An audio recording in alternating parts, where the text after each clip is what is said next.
What if I were to tell you that being the best parent or even a good parent means to stop trying to be a good or the best parent? Stick around, you see what I mean.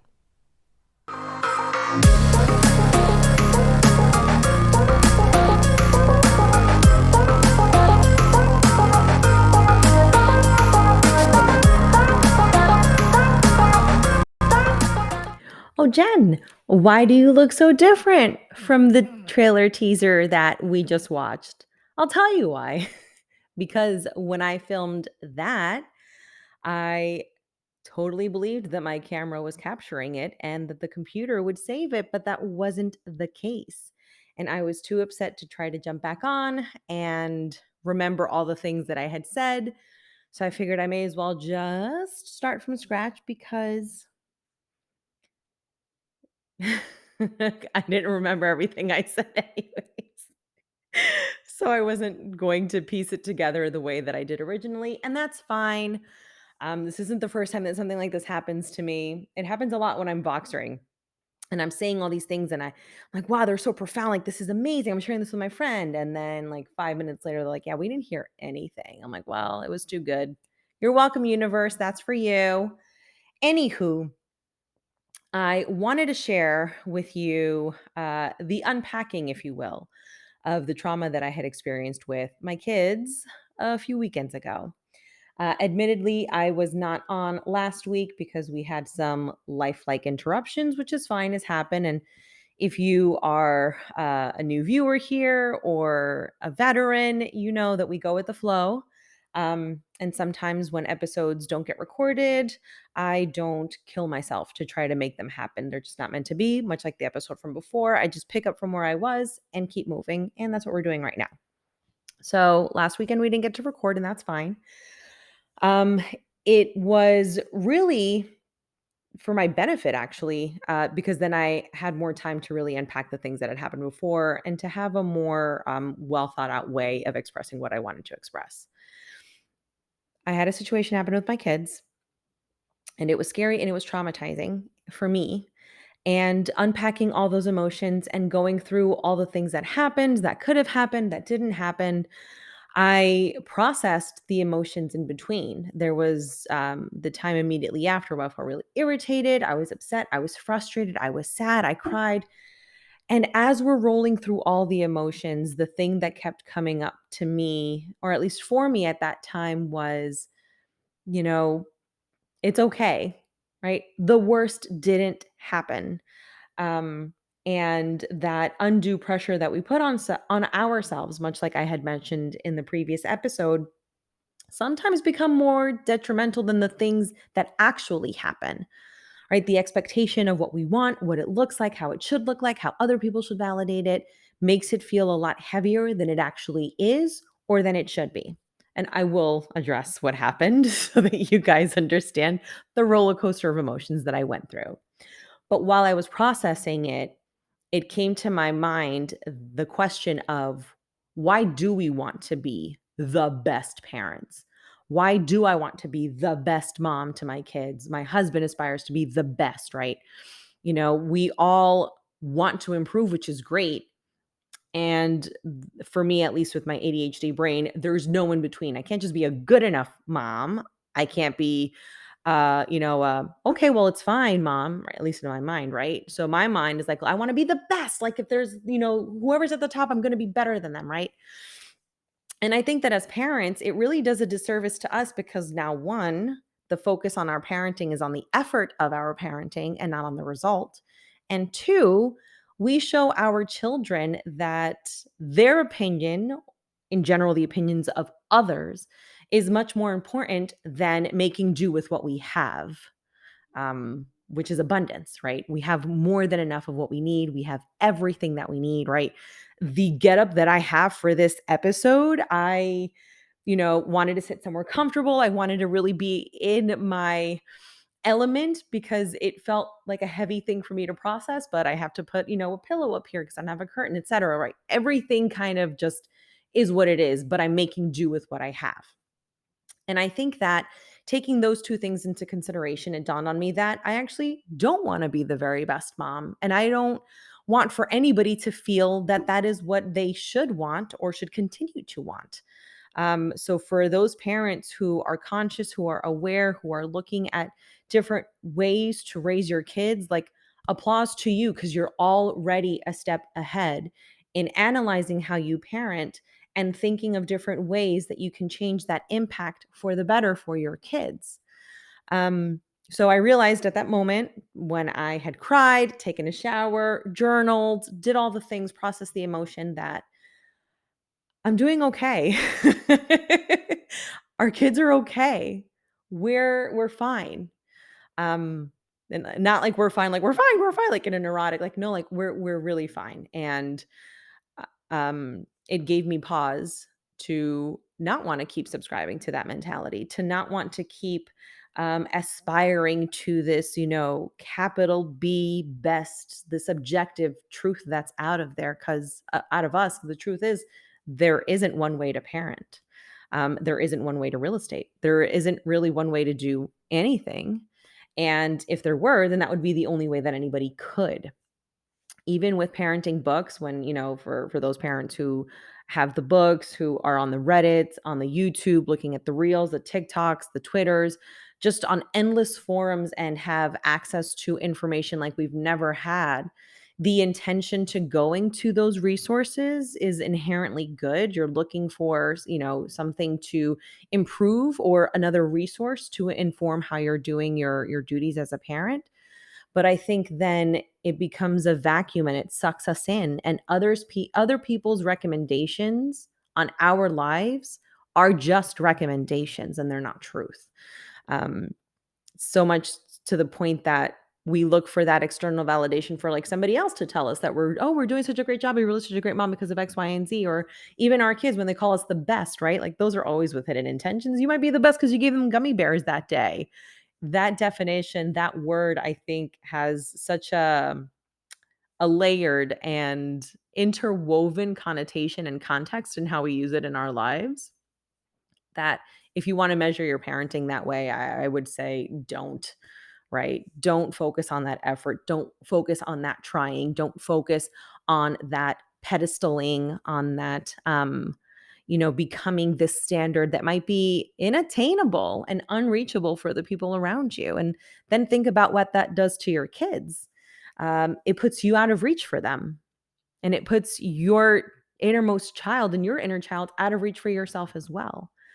One of the things that when we discussed having kids, my husband and I, we talked about, it's time, which even that was not a simple conversation. I'm just giving you the abbreviated version so I can get to where I'm getting today. When we had the conversation, I remember one of the things that I told him is not wanting to be this like epic mom that becomes like pedestaled or that my kids idolize, because then they'll live and die by my word. And that will create a lot of contradictory beliefs within them. And I had mentioned to him that because when I realized that growing up, that charged the relationship between my mom and between my dad, and a memorable childhood I did have, for better or for worse.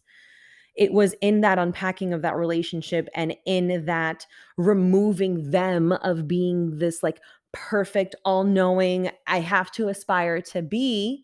It gave me a chance to see them as humans. That my mom was doing the best that she could with what she had, that my dad was doing the best that he could with what he had. And were there the best of everything? No, but they were human. And I came to that conclusion at a young age. Um, Again, because a lot of the things that I was exposed to as a kid, and it led me to have more empathy and more compassion to them earlier on, because I don't know what happened in me that I'm like, it'll just be easier if we see them as people and not as like this high all end all, like just remove the charge from that relationship. So I did. And that informed my parenting with what I'm doing with my kids now. And I call it like my anchor, where when I go back to, what are we doing as parents? Are we doing the best that we can? My saving grace, my one goal for raising my children is to teach them to human better than I humaned, and to remember that we are humans. So removing that charge, removing that, oh my God, my mom is the best. Like whatever she believes of me is what I need to be. And it it came to me, again, when a friend of mine who, was gonna give birth and, she's had her baby since, but she had messaged me like, "What would you say the most important thing to remember as a parent is, and what the hardest thing to remember as a parent is?" And I said, "It's your ego. Remove it from the equation. That is the biggest and the hardest thing to do." When we allow our ego to drive, we're not giving room for open discussion, for open conversation, for challenges, for questioning of what we do or what anybody does around us. And especially as a parent, you're going to have challenges. You're going to have boundary pushing. You're going to have to explain to your kid that they shouldn't put their hands in the toilet after there's poop in it, right? Like when you're a parent, you almost inherently drop it when you're receiving help, and as a mom laying bare on the table while giving this child, right? Like there's no room for shame in that. And I carried that with me throughout, like to not have that ego, to not have that, oh my gosh, me never, or oh my God, that's so offensive. Like, why would you ever say that? I'm your mom, never say that. Like, it doesn't leave room for you to explore yourself as a human, as a parent, and for these kids who are brand new humans to explore what their life is going to be like, or the things that they want to do, because, well, I offended mom and I can't ask about this anymore, and I can't challenge this, or I can't try to test the boundaries of this. And this is something that I'm even like discussing with myself. Like, I don't feel comfortable breaking rules. And to an extent, being visible is breaking a rule, is opening yourself to either offending or being offended. And it really opens up more, I think, of yourself than people may realize. And I'm not always comfortable with that. And there are moments where I'm a little bit more easygoing with that conversation or not. But I would not be able to show this to my children if I have an ego up and I never do it because I don't want to be offended. I don't want to offend. We're just going to go ahead and not do the things that light us up and give us, a fire to keep doing what it is that we're doing. So I'd mentioned that to her and I put it in the conversation. And I'm like, wait a second, I should probably give you a little bit more context. What I meant to say is don't take everything personally when you're raising kids, because if you do, you're not giving them the space to grow. And also, you're allowing for there to be this separation of you and your kids, for them to pedestal you, platform you, and feel that you are this unattainable version of themselves. Um, that they might not be able to get to, or that they might not ever achieve. And I think that when you lead with that humanity, when you lead with that belief that you are humaning with little humans around you, that you, for the better half of their entire lives, are doing everything either to keep them alive, keep them out of trouble, keep them safe, and admittedly wanting to control some of the things that they don't have to experience, or that you would like for them not to experience because you want for them to have it easier than you. And understanding that we don't have that capability. Their journey is theirs. And I think that the best thing that we could do is to teach them within the parameters of humaning, as best as we can, to have empathy for others, and to be flexible and to roll with the change, and to understand that there are different points of views, and that points of views might not always mean it's rainbows and sunshine, that conflict happens, right? Like the list goes on of all the things that we want to teach them so that they can inherit a better world, and so that we can have done our part in that contribution to society. So, all this to say, this happened because I felt that my kids put themselves in danger. Um, and at that moment, I'm like, am I a failure? Like, did I mess up that this is something that my now almost 4-year-old thinks is like an okay thing to do? Or, that my 5-year-old did? And oh my gosh, right? Like, all those thoughts just started to spiral. And I felt myself really letting it get to me. And I remember reading an article back. It must have like an email one, whenever it was, I read an article. And what the lady said, or the woman said, was, when something scary happens to our kids, We so want to obsess about the thing that could have happened, even though it wasn't, right? So then we get angry for the possibility of that experience happening when it actually wasn't what happened. So it like reminded me to stay grounded in the moment of what did happen and address the reality of it, not the hypothetical. For context, I was walking the kids, the dog, one had a bike, one wanted to walk, crossing the street to dump something out. And I asked them, I'll be right back. I didn't want for them to cross 3 times to bring the bike in the garbage because my community doesn't want to have, a doggy pail at every block. Another, HOA delight. And as I'm coming back, my son is crossing the street, smiling at me, looking at me because he knows that I said, sit tight. It will take me 10 seconds to cross and back. And a car was starting to like come out of the driveway and start rolling down the street. And I have never in my life, I think, like pulled on our dog as hard as I did that day to get him across the street. And like the whole time, my son's like maintaining eye contact with me. I'm like, oh, great. He doesn't see what's wrong with the situation. Mental note, and wanting to like get so upset about it and like impress upon him that it's not an okay thing to do, especially when everything that we do is to teach them to be safe and to, be aware of their surroundings. Well, we get home and then my daughter decides to open the door. Literally a day after we had asked her, or not asked her, trained her to not open the door for anybody, right? You don't want your kids to open up the doors for strangers. It's just not a thing. So I'm like, all right, they're old enough. Let me explain to them.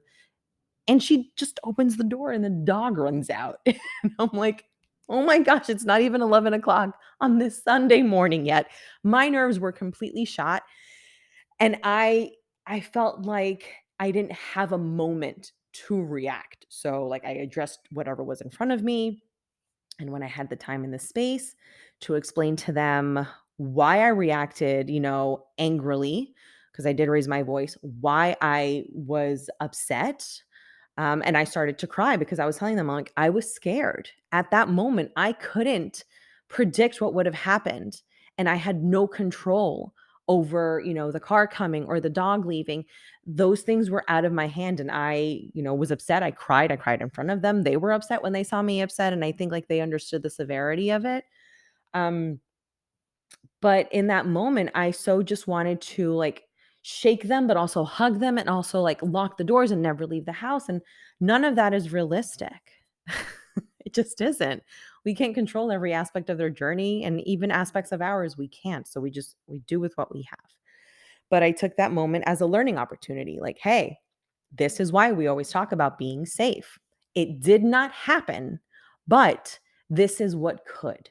So, always making sure that we're addressing what did happen in the moment and that I gave myself to process so that I'm not having a really charged, emotional, reactionary conversation with them, but more coming from a place of, well, that scared me. Were you scared? Okay, great. We're all having the same reaction. That's fantastic. We're on the same page. Let's avoid this.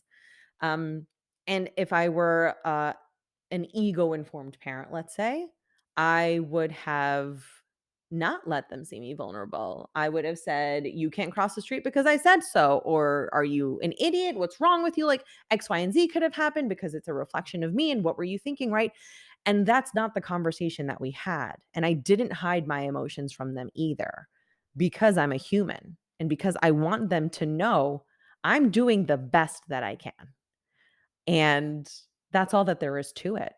So when somebody says, are you the best parent? Are you this? Like, be the best in whatever definition suits you, but leave room for it to not be the best some days. You're a human. Your children are learning the human experience through your lens until they learn it through their own. And it doesn't do, at least for me, it doesn't do me a service to um, get upset, reactionary, and then not have the space for them to come and talk to me for when things do get more serious as they get older, or for me to always have that kickback reaction of the ego because you're saying something that is displeasing to me and I'm your mother and how dare you, right? That's not what I want for my kids to see. And that's also not the anchor in what I feel is my parent journey, right? I'm not the best. That's okay. I'm doing what I can with what I have. and it might be great for you, and that's fantastic.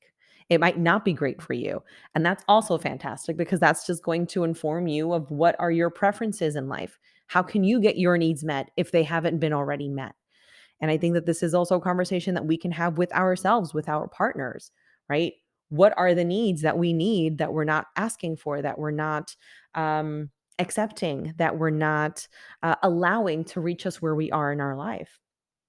Let the people around you surprise you, right? We are so quick to judge based on what it looks like externally, if somebody is doing their best or isn't doing their best. And I'm willing to give a majority of the people the benefit of the doubt that they're doing the best that they can. Um, and I also have to remind myself that the circumstances around them inform what that best looks like. So, no, don't aspire to be the best parent, mother, dad, uncle, father figure. If you're, raising children, adoptive parent, whatever your role is in caregiving and bringing up children, do what you can with what you have. And when something doesn't work for your family, be okay with saying that it doesn't work and that you want to change it and that you want to grow and expand in a different way. I don't think that there's anything wrong with that. And I'd venture to say that even all the parenting books that are out there will say this is a recommendation. This worked for this set of parents. This worked for that set of parents. There is no one way to do this. There's no one way to do real estate. There's no one way to sing. There's no one way to get famous. There's no one way anymore, which I think is wonderful because it just shows that we are allowed to bring our experiences to the table in more ways than we have been accustomed to see. So don't want to be the best. Don't focus on that effort. Just do what you can. Teach your kids to do what they can, to be resourceful, to be resilient, and to feel all the things that come their way. So, with that said, I will close this episode. Ooh, that is not what the first take sounded like, and that's fine. I'm okay with it. It is what it is. I can't get that moment back. But while you're here, I do want to thank each and every one of you. The last video that I posted the week before last had 666 views, which thank you. For me, that is a big milestone. I'm excited to continue to create content as much as my computer will allow me to and to distribute it. And hopefully, some of it resonates with you. Um, and if it does, let me know. And if it doesn't, let me know too. But I will say that for the parents who are looking for ways of improving and who are aware that they can do things differently, like you're already ahead of the curve, right? So cut yourself some slack. If you're already questioning what you are like as a parent, then you're looking to improve, and that's always a great step. Sorry, I knew that there was something else I wanted to add. That was it. And I plugged it in my goodbye. It worked out. Anyway, thank you so much for spending this time with me today, this week, whenever you're catching this. I'm really curious to hear what your thoughts are on the controversial, don't be the best comment, like how dare she. And if you haven't done so already, please feel free to like, comment, and subscribe. Share with other moms, dads, parents, guardians in your life who may need to hear this, right? Who need to understand that we're all doing the best that we can, and that's okay. That is absolutely okay. All right, be well, take care, and I'll catch you guys in the next one.